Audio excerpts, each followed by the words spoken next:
breath and meditation are very important. What is your relationship? How do you teach people to connect with breath and meditation? And for all of you out there, some tips. How can somebody just in ordinary life, you know, maybe who hasn't gone through any sort of yoga training, how can they just start to find this meditative peace in their lives? Well, like in every practice, there's many layers, and breath is no different.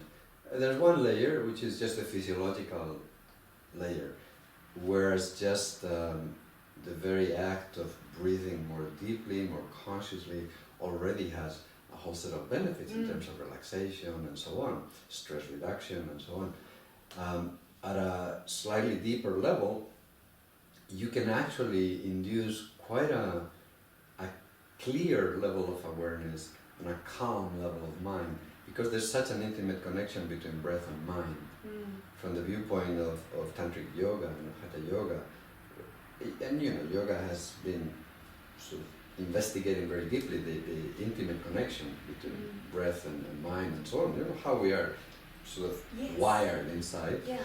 So from that perspective, just the practice of focusing on the breath itself has immediate effects, and I see that all the time, because when I teach sort of beginning meditators, one of the easiest and most powerful techniques is actually working with the breath. And you know, there's different things you can do. Just observing the breath itself is a wonderful technique, but one that is even more powerful is just elongating the inhale and the exhale very gradually, never forcing, by counting mentally. Right. So you start with whatever count is natural at the moment, and then you gently see if I can add one more, elongate a little bit. But both inhale and exhale at the same time, keeping them symmetrical. Would you set a time frame for that? Would you? Well, if you want to do a regular practice of meditation, I always tell people, look, let's be realistic. Less than 20 minutes. If you really want a solid practice and you really want to go deep and really experience the effects of the practice, anything less than 20 minutes is not going to do it so much. Having said that, I also tell people, look, 5 minutes is better than 0. Right? So, look, if you're just starting and say, well, I don't know if I can do half an hour or whatever, okay, do whatever, because it's more important to establish a constant presence of the practice in your life. In other words, 5 minutes a day is better than binging today and then nothing, fasting for a month or whatever. It's very important. So, but really, if you then decide that you want to go deeper, I would say start with 20 minutes. Half an hour is better. A really solid meditation practice, an hour. Even if you're struggling and you're a beginner, you would still say sit down and do the practice. Very much so. Because, and particularly I would say, if you feel resistance, if you feel, oh, I'm bored, or there's so many excuses we can come up with, you know, not to do it. But if you go through those things, you learn so much about yourself. I mean, we're talking about the breath and relaxation and awareness and the expansion of awareness. But one of the great benefits of meditation as well is that you develop this habit of self-observation. Not in a narcissistic way. But in a deeper way, in the sense of really knowing yourself. And this is what allows you transformation inside. When you start observing your own reactions to things, when you start observing your own state, your own, what emotions are arising, you know, how expanded do you feel or how contracted? When you start becoming more and more aware, then you can do something about it. Not only do you start understanding yourself better, but you start becoming more the master of your own inner landscape, not just the victim of whatever is happening. So I see meditation as really empowering in this sense, in that it really shows you, look, your state ultimately doesn't depend on what's happening outside. Of course things have an influence on us, of course, and if you're human, it doesn't matter how enlightened you are, you do feel. Genetics, You do feel. You feel it. But you realize that you always have the freedom. Freedom opens up with awareness. Without awareness, it's impossible. This is one of the great benefits of meditation. So from that perspective, I would say it doesn't really matter whether you're enjoying it or not enjoying it. Today is difficult, today is easy. It doesn't matter. It's all part of a process that is guiding you, that is taking you deeper, little by little. And the thing is, I mean, I have been meditating now, actually next month is going to be 40 years. And you look back and you realize, wow, I'm not the same. I mean, you start seeing this inner transformation from the beginning. So I would just say, you know, don't meditate just so that you feel better, or you get a high or whatever. No. Meditate so that you get to know yourself. And everything else is going to come from that core. And the breath is a great anchor that way. And we were talking about these different layers, and we were talking about the physical layer, the mental layer. There's a deeper layer, which is what I was thinking when you were sharing your experience. If you think about it at the root, in the very movement of the breath, you are connecting with the very mystery of this force, of this dynamism of consciousness that we call life, that the yoga tradition calls prana. You start seeing how out of that infinite emptiness, which is not really empty, arises this pulsation that animates everything. Then what our subconscious does is it has to translate that deep experience that is beyond the realm of words into symbols. And so that's why you hear in your meditation, I am your mother, because your own deep mind is translating what you're touching, what you're contacting with, into words. But that's what you're experiencing there, is you're getting in touch with this deeper level from which everything arises. That is the sublime mystery of existence. And you connect with it through the breath, because in fact, every moment we are being created and we are being dissolved with the movement of the breath. It's incredible. And we are dying in between two breaths. But in a good way, you know, dying in the sense of the limited existence. And being reborn with every inhale once again. And so the breath, for this reason, is a very powerful, I mean, it's so simple, but it's such a powerful means of practice, because it connects you with the very essence of existence. It really does. It really does. It's such, you know, you could actually just not just meditate on the passage of the breath, moving in and out of the body, but you could meditate just on what is the breath, you know? Absolutely. And when just observe it. Yeah. Just observe it and follow it, and it takes you there. Yeah, amazing. Yes. Carlos, your love is Tantra, and Tantra is often, you know, misconstrued for many reasons. But the essence of Tantra, what is that? In, you know, for a short, kind of short sentence, a little bit about Tantra for those who are interested in the truth. Tantra is primarily a very radical tradition. Radical in the sense that it doesn't consider anything off limits. That it started exploring in areas that the traditional forms of yoga never explored. For example, the senses. We were talking about the mystery of breath, but the senses also contain their own mystery.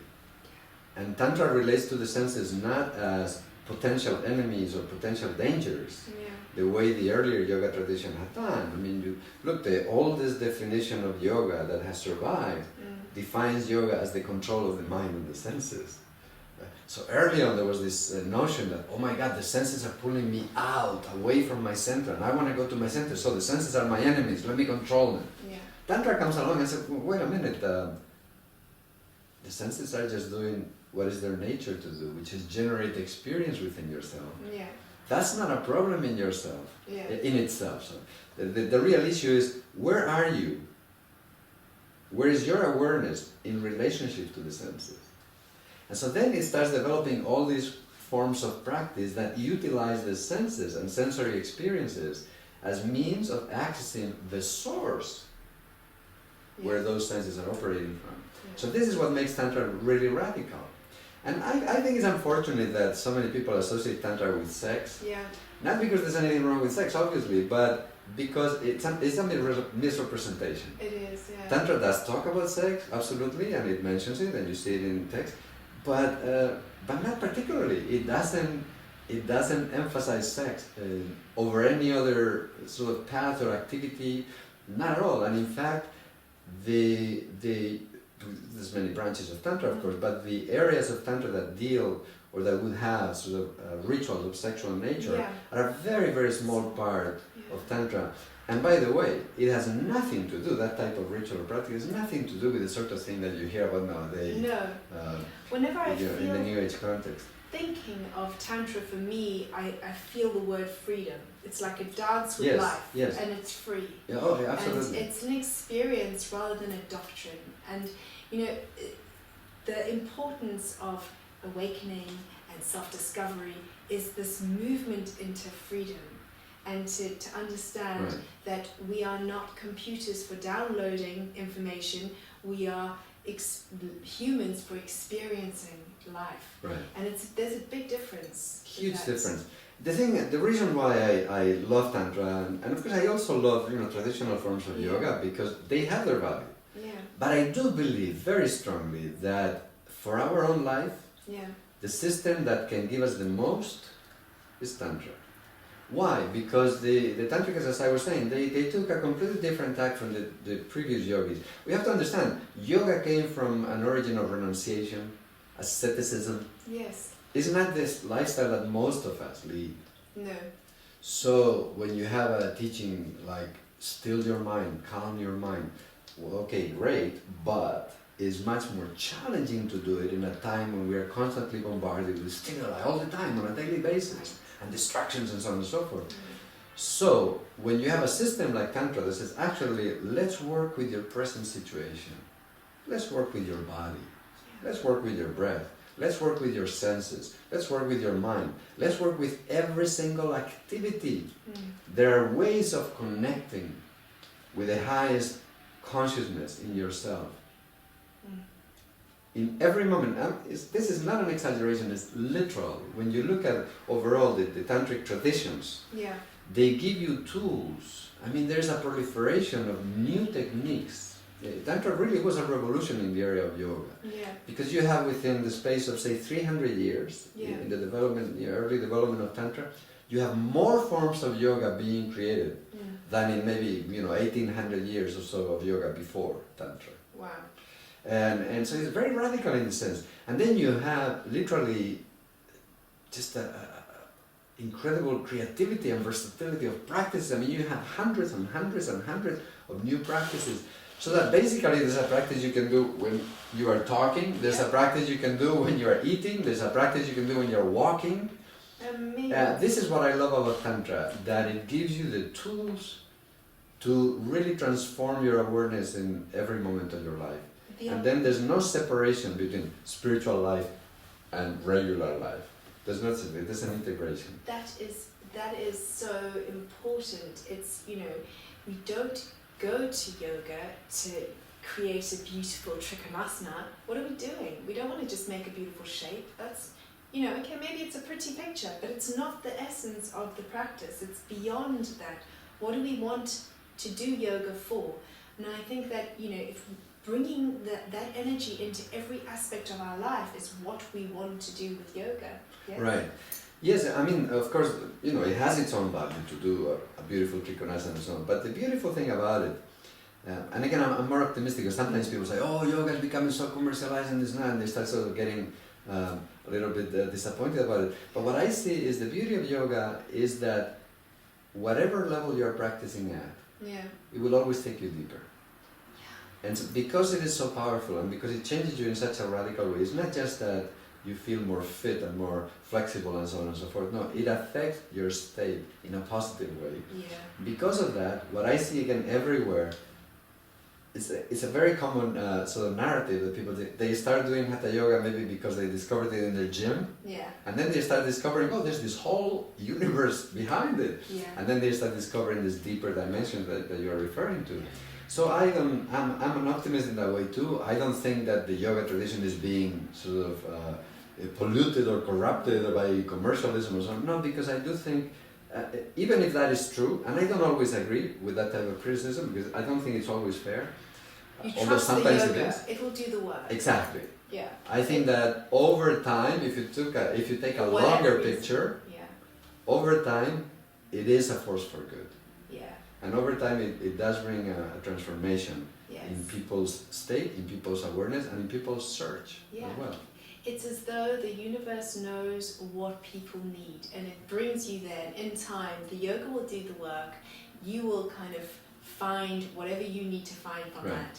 And just, you know, I often think we are a celebrity culture. We often celebrity kind of crazy and driven, and there's a good positive aspect to that, because they are sending a good message. When you see somebody, Madonna, Gwyneth Paltrow, or carrying a yoga bag, I'm always like, yay, more of that, more of that. Keep carrying the yoga bag, so that the message, these great, wonderful celebrities have a platform to share positive, good stuff. So we don't always see them checking into rehab, and you know, we want to see, you know, we want to see people checking into a yoga studio, checking into a meditational center, or going for a vipassana. You know, come out and tell us your story.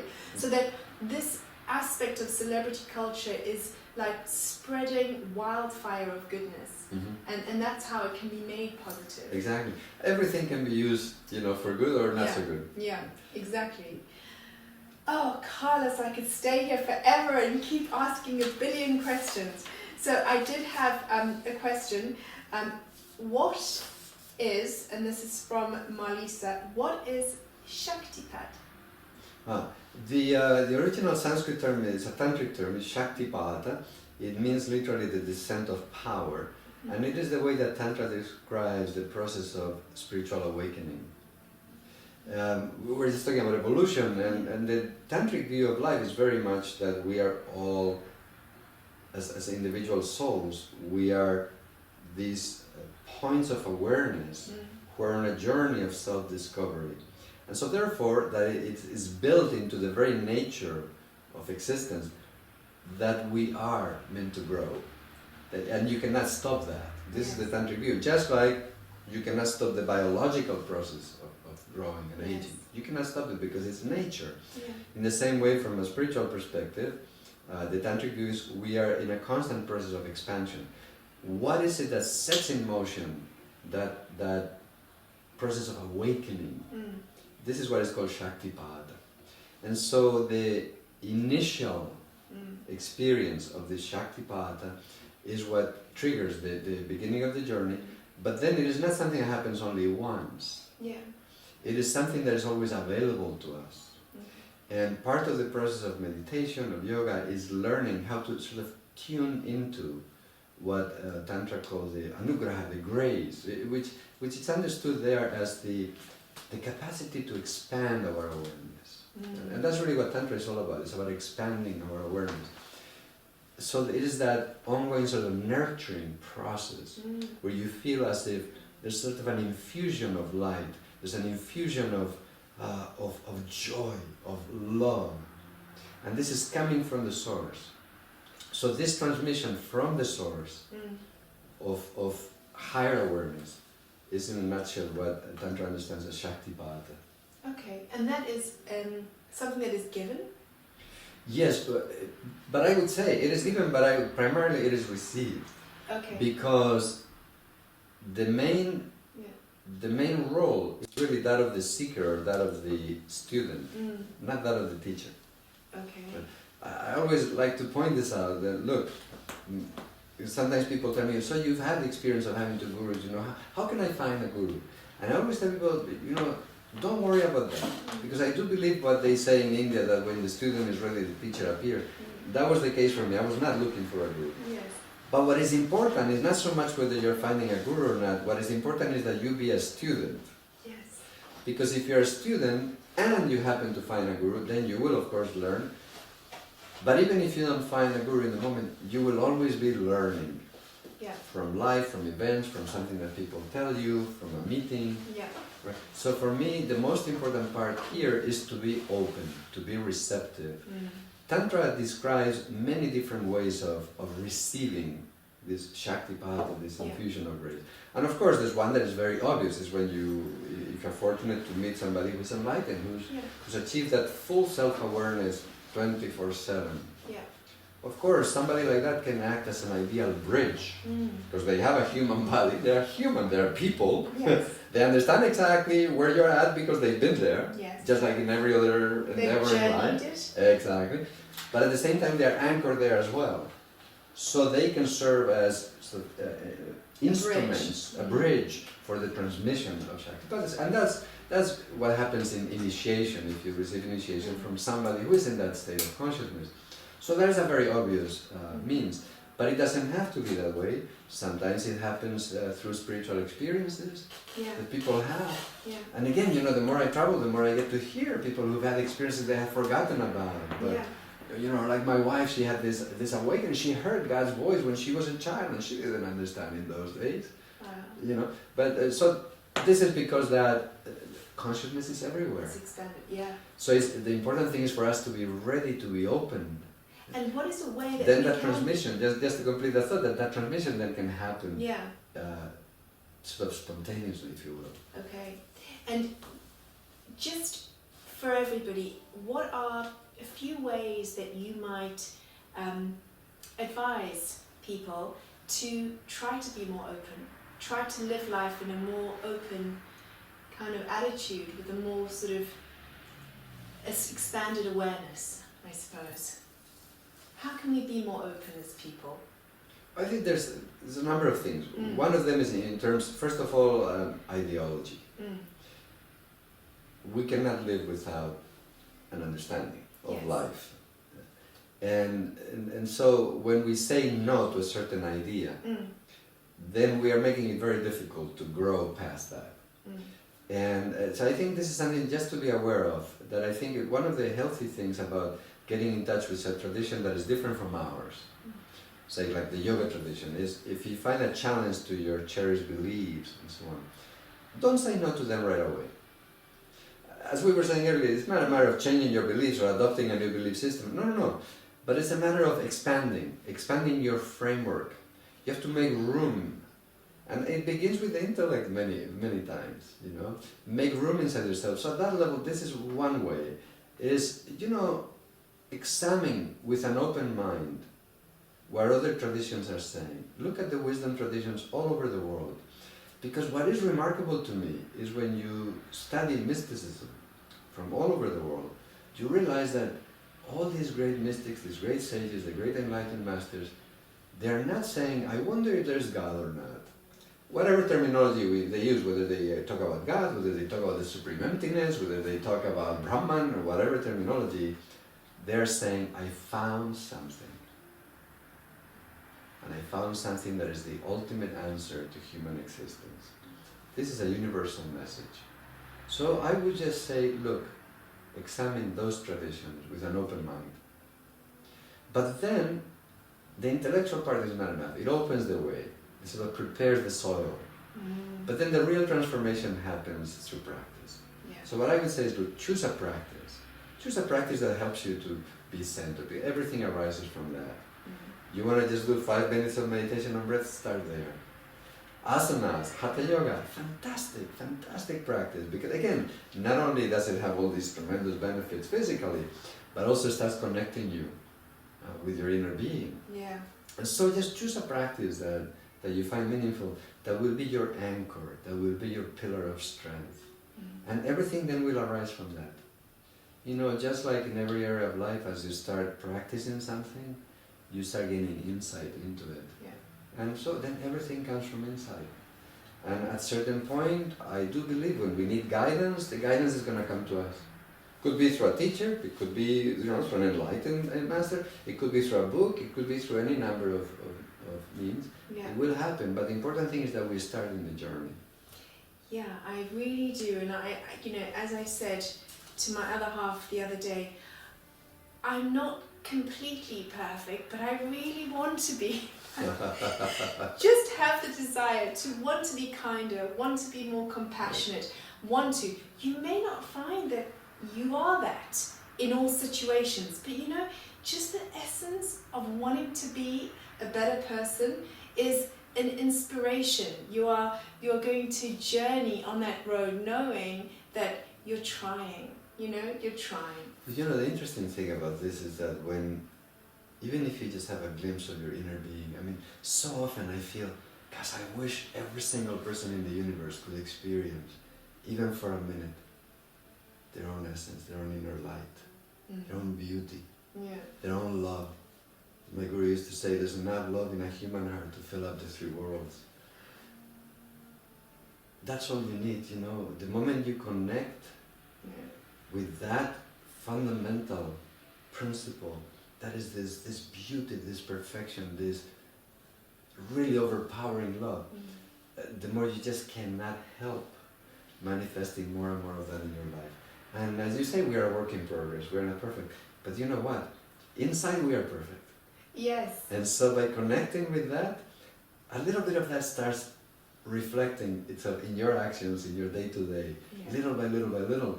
And you know what? More and more and more and more and more. It's like a virtuous circle.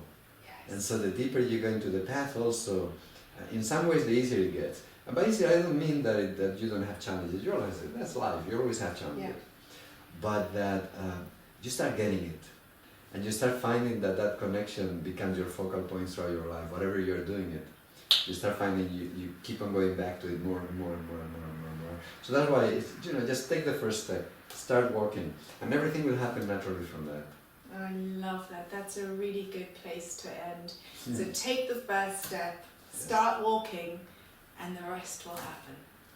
So Carlos, thank you so much for being with us and sharing all that wisdom. And you have just released a DVD, 6 DVDs, called The Wisdom of Yoga. And how, a little bit about that. It's kind of what we've been speaking about, but more in depth about the history, is that correct? Yes, well what I do, the whole idea is to survey. And I talk about the traditions that I have practiced myself. You know, there's other traditions that I have studied, but I don't want to talk just from an intellectual understanding. I feel that if I'm going to talk about a tradition, I should have some insight into it from the viewpoint of practice before I talk about it.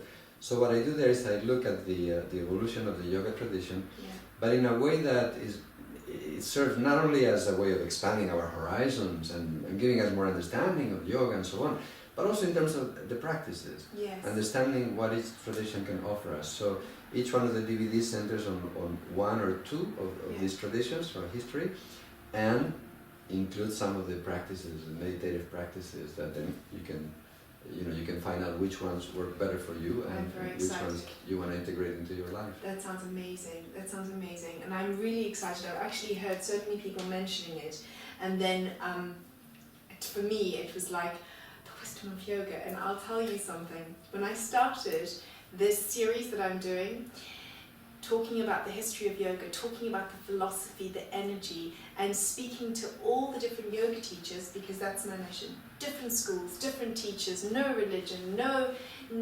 indoctrination of any kind, but everything is welcome into the family of this loving yoga circle. I actually said, and I wrote to everybody saying, please come and talk for the wisdom of yoga.